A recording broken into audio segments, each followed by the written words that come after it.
Hello everyone, नमस्कार। मैं रक्षित गुर्जर स्वागत करता हूं आप सभी का अक्षवाट के यूट्यूब चैनल पर। आज की वीडियो में हम कंटिन्यू करने वाले इकोनॉमिक्स क्लास 12 का हमारा चैप्टर नंबर 7, जिसमें आज हम पढ़ेंगे बचत फलन के बारे में। बचत फलन जिसको इंग्लिश में सेविंग फंक्शन के नाम से जाना जाता है। इससे पिछली वीडियो में हमने उपभोग फलन को समझा था, उसका वक्र कैसे बनाया जाता है उसको समझा था, औसत उपभोग प्रवृत्ति, इसके अलावा सीमांत उपभोग प्रवृत्ति, ये सारे कॉन्सेप्ट हमने पिछली वीडियो में समझ लिए थे। आई होप वो सारे कॉन्सेप्ट आपको समझ में आए होंगे।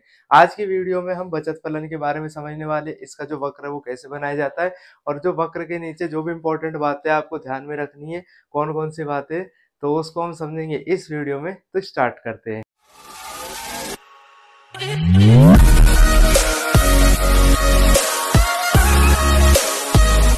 जब भी हम बचत फलन के बारे में बात करते हैं, जैसा हमने उपभोग फलन में समझा था, वैसे ही रिलेशन बचत फलन में होता है।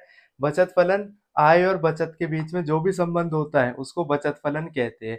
यानी कि एक पर्सन है, उसकी कितनी इनकम होती है, यानी कि कितना पैसा वो कमाता है, उसमें से कितना पैसा वो सेव करने की कोशिश करता है, कितना पैसा बचाने की कोशिश करता है, दोनों के बीच में जो भी संबंध होता है उसको हम बचत फलन कहते हैं। तो आय और बचत के बीच में जो भी फलनात्मक संबंध है उसको बचत फलन कहा जाता है। यानी कि इसमें यह कहा गया है कि अगर किसी व्यक्ति की आय ज्यादा होगी तो उसके पास में ज्यादा पैसा होगा बचाने के लिए, अपनी जो भी जरूरत की चीजें हैं उनको उपभोग करने के बाद में वो क्या करेगा, उस पैसे को बचा लेगा। तो जितनी ज्यादा इनकम होगी किसी की, उतना ज्यादा वो अपना उपभोग कर लेगा, उपभोग करने के बाद में ज्यादा पैसा बचाएगा और ज्यादा बचत करेगा। जितनी कम इनकम होगी उसमें से वो पैसा अपना उपभोग कर पाएगा और बचत कम कर पाएगा। तो ये जो रिलेशन है, ये जो संबंध है, उसको दिखाता है बचत फलन। अब यहाँ पर आय के हमें पता है दो कंपोनेंट होते हैं, यानी कि आय का इस्तेमाल दो तरीके से किया जाता है। या तो आय का इस्तेमाल उपभोग करने के लिए किया जाएगा, या उसका इस्तेमाल बचत करने के लिए किया जाएगा।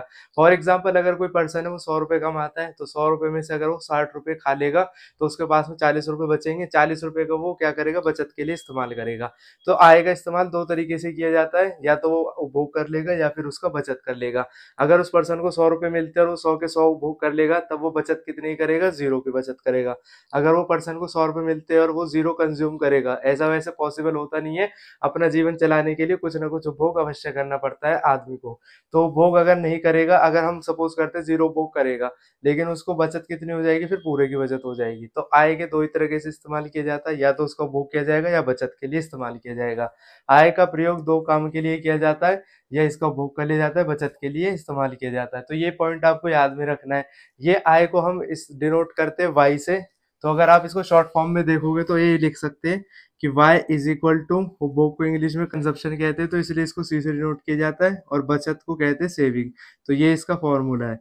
तो ये आपको याद रखना है। अब हम जो हमने अनुसूची बनाई थी बचत फलन में, वही अनुसूची अब दोबारा बनाएंगे। इसमें इंपॉर्टेंट क्या क्या लिया था हमने, सबसे पहले हमने ली थी आय, उसके बाद में हम हमारे सामने था उपभोग जिसको सी बोलते हैं, उसके बाद में हमारे पास है, अब हमें निकालना है बचत फलन के लिए बचत। तो हम यहाँ पर एक कॉलम और बना लेंगे बचत का। तो मैंने आपको जो डाटा बताए थे, मैंने कहा था वही डाटा का इस्तेमाल करेंगे हम बार बार जब भी चैप्टर में पढ़ेंगे, तो वही डाटा को हम इसमें लिख देंगे। सबसे पहले हमने माना था कि कोई भी पर्सन है तो उसकी इनकम स्टार्टिंग में 0 है। 0 लेवल ऑफ इनकम पर भी इंसान अपनी जिंदगी को चलाने के लिए कुछ ना कुछ उपभोग जरूर करता है। तो वो उपभोग 40 का हमने लिया था। इसके बाद में 100 जब उसकी इनकम है, फिर 200, 300, 400, 500 और 600, ये हमने इनकम का डाटा लिया था। उपभोग का डाटा हमने पहले 40 माना, फिर 80-80 का गैप लिया इसका। तो 120, फिर 80 जोड़ा 200, फिर 280, उसके बाद में 360, फिर 440, फिर उसके बाद में 520। तो ये अलग अलग डाटा शो करता है कि अगर किसी पर्सन की आय 100 रुपये है तब वो 120 खर्च करेगा, अगर उसकी इनकम 200 है तब वो 200 ही खर्च कर देगा।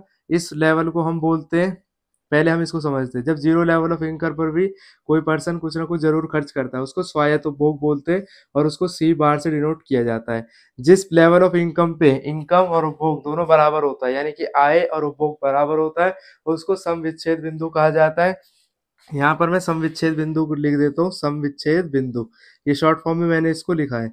इसके अलावा जब इनकम ज्यादा होने लगती है तो आदमी क्या करता है, कंजप्शन को कम कर देता है और उसके लिए बचत का भी इस्तेमाल करने लग जाता है, क्योंकि उसकी जो बेसिक नेसेसिटीज होती है यानी कि जो जरूरत का सामान होता है वो पहले से पूरा हो गया होता है। तो आने वाले पैसे का वो इस्तेमाल जरूरी नहीं है कि कंजप्शन करने के लिए करेगा, वो उपभोग करने के लिए नहीं करके उसका इस्तेमाल बचत के लिए करने लग जाता है। तो ये बात आपको याद रखनी है। यहाँ तक बनाने के बाद में अब हमें इसका फॉर्मूला पता है कि आय इज इक्वल टू उपभोग जमा बचत होती है।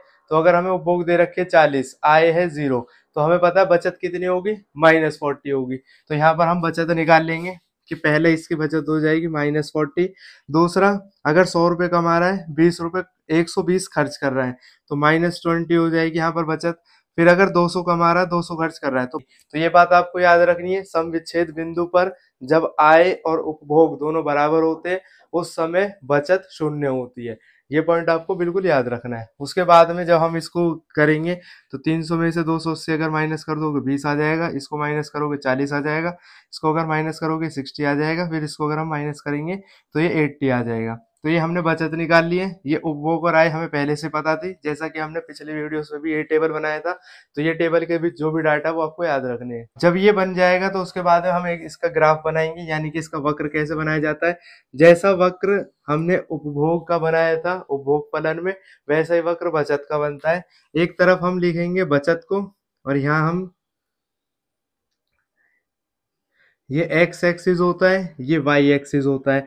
हमने, ये 0 पॉइंट होता है, हमने जो वाई एक्सिस है उसको 0 से नीचे लिखा है क्योंकि ये नेगेटिव यानी ऋणात्मक मूल्य को दिखाता है, ये धनात्मक को दिखाता है। ये जो एक्स राइट साइड में है, 0 से राइट साइड में ये धनात्मक को दिखाएगा, और 0 से लेफ्ट साइड में अगर एक्स को हम लिखेंगे तो ये ऋणात्मक को दिखाएगा। लेकिन हमें पता है जो बचत है वो वाई एक्सिस पर दिखाई जाती है, तो यहाँ हम लिख देंगे बचत। जो ये एक्स एक्सिस पर दिखाई जाती है आय, ऐसा हम लिख देंगे। उसके बाद में ये जो हमारी बचत है, तो अगर हम देखेंगे ये माइनस से शुरू है, तो यानी कि बचत को हम कहाँ से स्टार्ट करेंगे, ऋणात्मक मूल्य से स्टार्ट करेंगे। तो हम यहाँ से कोई एक पॉइंट मान लो यहाँ पे हमने मान लिया कि -40 है। अब यहाँ से बचत का वक्र स्टार्ट होगा और कुछ ऐसा ऊपर तक चला जाएगा। तो ये बात आपको याद रखनी है कि जब ये माइनस से स्टार्ट है तो ये माइनस से ही लेना है, जो इसका वक्र है माइनस से लेने के बाद में ये हो गया हमारा बचत का वक्र। इसको हम एस कर्व भी बोलते हैं इंग्लिश में। तो जब ये वक्र आपका बनकर तैयार हो जाएगा तो उस समय आपको इसके नीचे कुछ जरूरी बातें भी लिखनी होंगी और इस ग्राफ के ऊपर भी कुछ समझाना होगा। क्या क्या चीज समझाने वाली है, सबसे पहले हम यहाँ देखते हैं। हमें पता है कि जितना हिस्सा ये होता है ये माइनस का शो कर रहा है, तो ये कब की बात है, ये स्वायत्त उपभोग की बात है। तो अगर यहाँ से यहाँ तक का हिस्सा अगर स्वायत्त उपभोग का होगा तो यहाँ से यहाँ तक का हिस्सा ऋणात्मक बचत का होगा। तो ये आपको याद रखना है कि -40 है, ये ऋणात्मक बचत है। तो इसके आगे हमें लिखना है कि ये ऋणात्मक बचत है। अगर अनुसूची में आप ऐसा समझा के आओगे, समविच्छेद बिंदु यहाँ पर लिखोगे, ऋणात्मक बचत लिखोगे, तो टीचर को समझ में आ जाएगा कि आपने इसकी बहुत अच्छे से पढ़ाई की और आपको इसकी पूरी पूरी नॉलेज है। जब आप इसको सारा समझा के आओगे पेपर में तो उसके अकॉर्डिंग आपको नंबर मिलेंगे। यहाँ पर हमने लिख दिया कि समविच्छेद बिंदु है। इसके बाद में यही सब चीज हम इसमें वक्र में समझाएंगे। यहाँ पर अगर हमारे माइनस का दिखा रहा है तो जो ये वाला हिस्सा है हमारा, ये ऋणात्मक बचत को शो करेगा। तो हम ये लिख देंगे कि ये ऋणात्मक बचत है। जिस बिंदु पर ये एक्स अक्ष को टच करता है, एस कर्व यानी कि बचत का वक्र जिस बिंदु पर एक्स अक्ष को टच करेगा उस बिंदु को समविच्छेद बिंदु बोलते हैं, क्योंकि यहाँ पर बचत शून्य होती है और इसी बिंदु पर आय और उपभोग दोनों बराबर है। जैसा कि हमने यहाँ देखा है आय और उपभोग दोनों बराबर है, इसको समविच्छेद बिंदु कहते हैं। और यहाँ पर जो बचत है वो शून्य है, तो बचत शून्य दिखा रहा है। तो ये वाला जो पॉइंट है यहाँ पर भी जो बचत है वो शून्य ही है, यानी कि ये 0 पर ही है। तो 0 लेवल पर जब भी बचत होती है हमारी तो उसको हम समविच्छेद बिंदु कहते हैं। इंग्लिश में इसको ब्रेक इवन पॉइंट कहा जाता है। तो हम यहाँ लिखेंगे समविच्छेद बिंदु है। तो ये बात आपको याद रखनी है। इसके अलावा जो ये वाला हिस्सा होता है, ये बचत का वो हिस्सा है जो पॉजिटिव है, यानी कि इससे ऊपर ऊपर धनात्मक बचत स्टार्ट हो जाती है, क्योंकि लोगों की आय बढ़ना स्टार्ट हो जाती है और वो अपनी आय में से कुछ हिस्सा कंजप्शन के लिए रख लेते हैं, उपभोग के लिए, और बाकी का हिस्सा बचत के लिए बचाने लग जाते हैं। तो यहाँ से ऊपर ऊपर का जो हिस्सा है ये धनात्मक बचत को प्रेजेंट करता है। ये बात आपको याद रखनी है। ये इसका वक्र है, ये इसका टेबल है। और इस टेबल में आपको आय और उपभोग को याद रखना है, बचत हमारी निकल जाएगी इस फॉर्मूले की मदद से। ये बचत फलन की डेफिनेशन है। अब जब इतनी सारी चीज हमारी कंप्लीट हो जाएगी तो उसके बाद में हमें कुछ और बातें हैं जो इस वक्र के नीचे समझानी होंगी। तो हमारे ये वक्र बनकर तैयार हो जाएगा, उसके बाद में हमें इसके नीचे कुछ महत्वपूर्ण बातें लिखनी होंगी। ये महत्वपूर्ण बातें हम लिखेंगे इसके नीचे।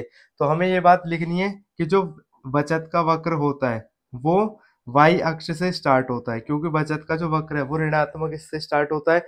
तो इसलिए पहला पॉइंट हो जाएगा बचत वक्र वाई अक्ष से -40 से शुरू होगा। उसके बाद में दूसरा पॉइंट हमें लिखना है सम विच्छेद बिंदु पर बचत शून्य के बराबर होती है। क्यों? क्योंकि इस समय आय और उपभोग दोनों बराबर होते हैं, जितना पर्सन ने कमाया उतना ही उसने खर्च कर दिया। तो ऐसे पॉइंट पर सम विच्छेद बिंदु पर जो बचत होती है वो शून्य के बराबर होती है। उसके बाद में बचत वक्र के ढलान के बारे में हमको लिखना है कि बचत वक्र का ढलान नीचे से ऊपर की ओर होता है। जो भी ढलान नीचे से ऊपर की ओर होता है उसमें ये बात तय होती है कि कंपोनेंट्स के बीच में पॉजिटिव रिलेशन होता है, यानी कि दोनों के बीच में धनात्मक संबंध पाया जाता है। धनात्मक संबंध का मतलब ये होता है कि अगर एक चीज बढ़ती है तो दूसरी चीज भी बढ़ती है, एक चीज अगर घटती है तो दूसरी चीज भी घटती है। तो बचत वक्र का ढलान नीचे से ऊपर की ओर है, जो यह प्रकट करता है कि आय में और बचत में धनात्मक संबंध पाया जाता है। अगर आय बढ़ेगी तो बचत बढ़ेगी, अगर आय कम होगी तो बचत भी कम होगी। तो इसको आपको तीनों पॉइंट्स को इसके नीचे एक्सप्लेन करना है कि बचत वक्र वाई अक्ष से स्टार्ट होगा। क्यों होगा? क्योंकि ऋणात्मक बचत को शो करता है। उसके बाद में सम विच्छेद बिंदु पर बचत शून्य के बराबर होती है, यानी कि बचत जीरो होती है। क्यों? क्योंकि इस पॉइंट पर आय और उपभोग दोनों बराबर होते हैं। इसके अलावा बचत वक्र का जो ढलान है वो नीचे से ऊपर की ओर होता है, जो ये प्रकट करेगा कि बचत में और आय में धनात्मक संबंध होता है। अगर आय बढ़ेगी तो बचत भी बढ़ेगी। तो यहाँ पर हमने बचत फलन को अच्छे से समझ लिया है। आई होप आपको समझ में आया होगा। अब इसको वक्र को कैसे बनाना है, टेबल को कैसे बनाना है, तो ये सारी वीडियो आपको अच्छे से देख लेनी है। उसके बाद में जो भी कॉन्सेप्ट आपकी बुक के अंदर दे रखे हैं उसको रीड करना है और अपने हिसाब से नोट्स बनाने हैं। आप चाहो तो एक इसका स्क्रीनशॉट भी ले सकते हो, जिसके फर्दर आप इसको रिवाइज कर सकते हो। अब नेक्स्ट वीडियो में हम समझेंगे औसत बचत प्रवृत्ति के बारे में और सीमांत बचत प्रवृत्ति के बारे में। तो इसी के साथ मिलेंगे अपनी नेक्स्ट वीडियो सीरीज में। तब तक के लिए खुश रहे, स्वस्थ रहे और जुड़े रहे एक्सपर्ट के साथ। जय हिंद, जय भारत।